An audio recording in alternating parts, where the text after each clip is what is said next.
হজরত শাহ সুফি সৈয়দ জাহান রহমতুল্লাহ আলাহের মাজার শরীফ জিয়ারত করতে যাব আজকে। সেই ভিডিওটাই কিন্তু আপনাদের সাথে আজকে শেয়ার করব। আমার সেজু চাচা তার পরিবারকে নিয়ে বেড়াতে এসেছিলেন সিলেটে, আর তাদেরকে নিয়ে কিন্তু চলে গিয়েছিলাম মাজার জিয়ারতে।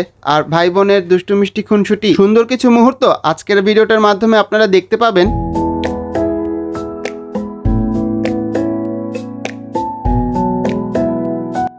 আসসালামু আলাইকুম সবাইকে, লাইফস্টাইল উইথ নোমান চ্যানেলে আপনাদের সবাইকে আরও একবার স্বাগত জানাই। কাছে এবং দূরে, দেশ এবং দেশের বাইরে যে যেখান থেকে আমার আজকের ভিডিওটি দেখছেন, আশা করি আল্লাহর রহমতে আপনারা সবাই ভালো আছেন। আমি ও আমার পরিবারের সবাই ভালো আছি। আমি মোহাম্মদ আবদুল্লাহ নোমান বলছি সিলেট থেকে। আমার এই আজকের ভিডিওটা কিন্তু বেশ অনেক দিন আগের, গত বছরের শেষের দিকের করা। তো আমার সেজু চাচা এসেছিলেন সিলেটে বেড়াতে, তো সেই সময়ের সুন্দর কিছু মুহূর্তই আজকের ভিডিওটার মাধ্যমে আপনাদের সাথে শেয়ার করার চেষ্টা করব।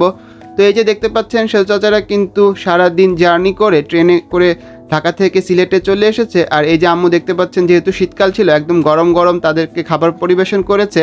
একদম হালকা পাতলা খাবারই রেখেছে, যেহেতু রাতের খাবার ছিল। তো খাওয়া দাওয়া শেষ করে কিন্তু আর ওইভাবে ভিডিও করা হয় নাই। হজরত শাহ সুফি সৈয়দ জাহান রহমতুল্লাহ আলাহের মাজার শরীফ চলুন আজকে আপনাদেরকে একটু ঘুরিয়ে আনি। চাচা চাচিদেরকেও নিয়ে গিয়েছিলাম। আর এই মাজারটা কিন্তু একেবারে টিলার উপরে।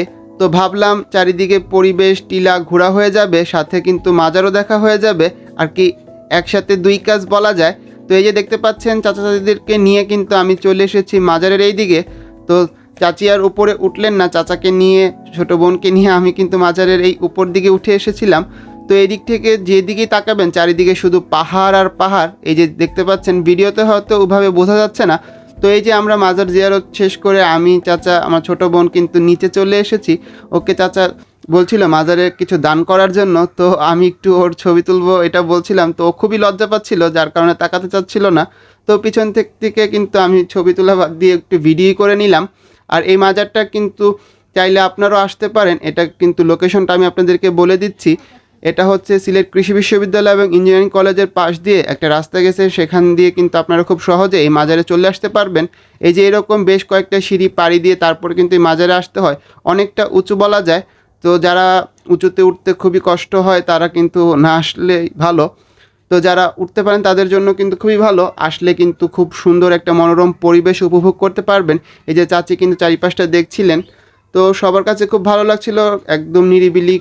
যেহেতু ওনারা ঢাকা থেকে এসেছেন, তো বুঝতেই পারছেন ঢাকার যান্ত্রিক পরিবেশ থেকে এত সুন্দর একটা প্রাকৃতিক পরিবেশে আসলে সকলেরই এমনিতেই মন ভালো হয়ে যায়। আর আমার ছোট বোনকে পেয়ে তো আমার মন আরও বেশি ভালো হয়ে গিয়েছে। ওকে বলছিলাম ভাইয়ার কোলে ওঠার জন্য, বাট ও কিছুতেই ওর বাবার কোল ছেড়ে অন্য কারো কোলে উঠবেই না। 1 2 3 তুমি পারবা, ধরো। তুমি ভয় পাও? এই দেখো, এই যে ভাইয়া ধরি, এই যে দেখো, এই যে দেখছো, এই যে দেখো, এই যে এই যে দেখছো, এই যে সব বন্ধ হয়ে গেল। দাও, পাতে দাও, পাতে দাও, দাও, তোমার পাতে দাও। 1 2 3, হ্যাঁ দাও। না হাত দিয়ে দিবা, দাও, এইভাবে হের মতো ধরো। এই তো হয়েছে, দাও তো, আবার দাও। ও ভয় পা। আসলে শহরের বাচ্চারা তো এভাবে প্রকৃতির সাথে খুব একটা মেশার সুযোগ হয় না। তো আমার বোনকে লজ্জাপতি গাছ দেখে দেখতেই পেলেন, ও কিন্তু ভয় পাচ্ছিল একটু। তো এইদিকে এসে সে একদম মনে করছে সে কক্সবাজারে চলে আসছে, কারণ এই জায়গায় অনেক বালি ছিল জমানো। তো ওইগুলো দিয়ে ও ঘর বানানোর চেষ্টা করতেছিল, খেলতেছিল। তো চাচা চাচি ওকে নিষেধ করছিল। তাই আমি বলছিলাম যেহেতু এসেছে, ওর মন মতো একটু সময় কাটাক। তো এই যে আমি পেছন দিক থেকে কিন্তু ওকে একটু ভিডিও করছিলাম। তো ও কিন্তু একটু লজ্জাই পাচ্ছে, আসলে ও ক্যামেরার সামনে আসতে খুব একটা পছন্দ করে না। তো তারপর ওর জন্য একটু একটু করে ভিডিও করে রাখলাম, বড় হলে এটাই একটা স্মৃতি হয়ে থাকবে। তো আসার পথে কিন্তু এই যে এই বড়ি গাছটা ছিল, তো এখানে যেহেতু শীতকাল ছিল, ছোটো ছোটো বড়িও ছিল। আর এই যে আমার পাশেই দেখতে পাচ্ছেন সিলেট ইঞ্জিনিয়ারিং কলেজ।